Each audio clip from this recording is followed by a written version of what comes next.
When comedian, writer and MC Tumi Morake drops the quote that well-behaved women seldom make history, you can hear her smile as she says it. But you also know she means it. Her new book, And Then Mama Said, is a funny, straight-up and honest take on her mother's wisdom.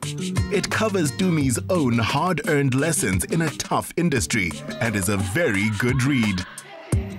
Why I decided to write a book about my life is that I feel like a lot of us are on a journey and people tend to feel like you have to get to your destination, to this big thing, then you can write about it. And I just feel like, no, I feel like I'm at a point in my life where I'm reflecting, I'm very self-reflective, and it's great to share because there are people going through dark times who need to hear that there's always a light. If there's one thing I really want my fans or anyone who reads this book to take away, is that you need to choose life and light. You need to always just swim towards the light and choose life. Our first lady of comedy was doing just that when Fez joined her and her husband for a pedicure. It was Mpho who got his future wife her first show 14 years ago when he ran a comedy event for several charities. The man knows talent. So good seeing you again. I'm actually wearing the very first shirt you saw me in on Presenter Search on 3.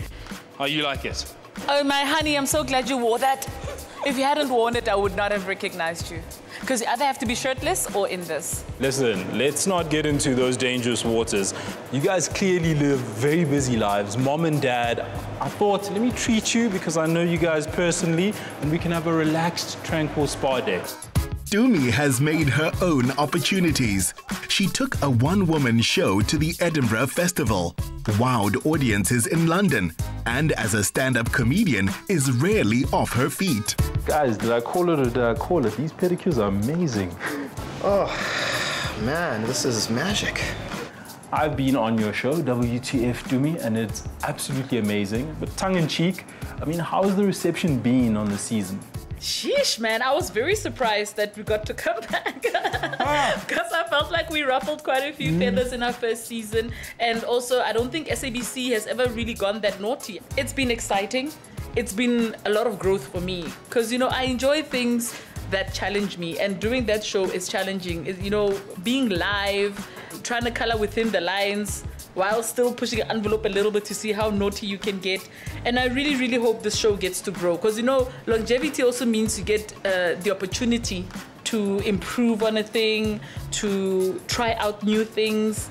With this TV show, I'm as happy to fail as I am to succeed. Because in all the failures, there's always something big that's gonna come out of that, you know? Okay. I've been hearing about them the whole day. I think it's time we go see your greatest collaboration, your three little ones. Do we have to it's a time for the run soldiers. now? Parents these days. We love them, but you know that means it's gym time. I'm always up for a gym session. Let's go do it.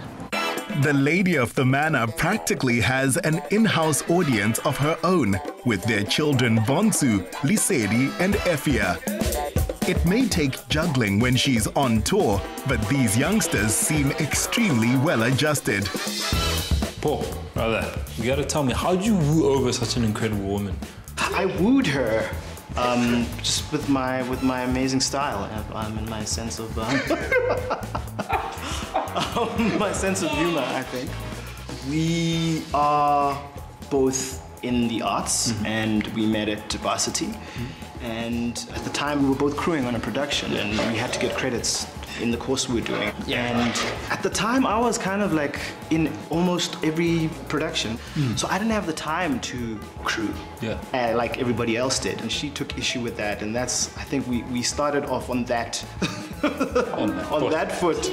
And from there, I think she realized I wasn't such a bad guy, and it wasn't my fault. I was just, you know, destined to act. With these three, they seem so energetic and creative. And Afia is known to make an appearance on your Instagram. Is she gonna follow your footsteps? Oh my gosh, I don't know. If she does, kudos to her, and if she doesn't, kudos to her. Right now, it's because she owns my phone and she enjoys it. And she doesn't run away from the camera when I switch it on like the boys do. You know what I love about them, though, is when you do get a video in, half the time they go, if you like this video, click click like and subscribe to the video or subscribe to my channel. I'm like, guys, I don't have a channel. Can we not be subscribing to anything?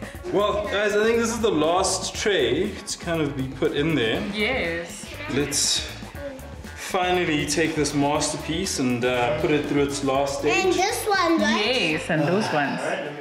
Ironically, it may be the pressure of a career in live comedy which allows Tumi to take any strains of parenting so much in her stride. I feel like everything here is just full of energy, and you need to have a lot of energy to be able to handle it. I need a lot of positive energy around me. So thank gosh there are like 3 kids who outnumber us. So yeah. Comedy isn't a very conventional route to go.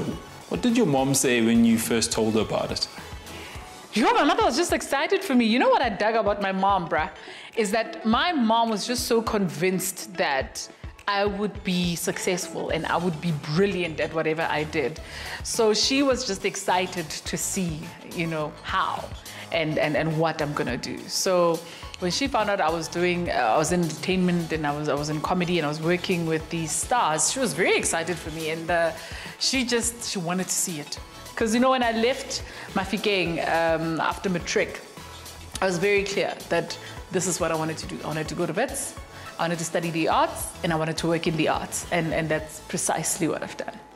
One of the truths of comedy is that if you can make kids roll around laughing, adults are easy. Your mom and I are gonna tell a joke each. And you're gonna have to tell us who's told the best joke. Are you ready? Okay. Because I'm a guest here, I'm gonna let her tell you the joke first. Okay. You wanna hear a joke that doesn't need a punchline? Fez. That was mean. That was mean. Now it's my turn. Okay, guys, are you ready for my joke? Yes. Did you guys hear the one about the guy who invented the knock-knock joke? He won a Nobel Prize. A Nobel Prize. Fez, I think you killed it there, man. I think that's a tie. Thank you, that's a tie. The husband says it's a tie. Yeah. I think we both deserve cupcakes. Did you hear about the murderer who killed people during breakfast? He was a serial killer. Ms. Morake is working on a film, plans a return to radio, and is hungry for a challenge.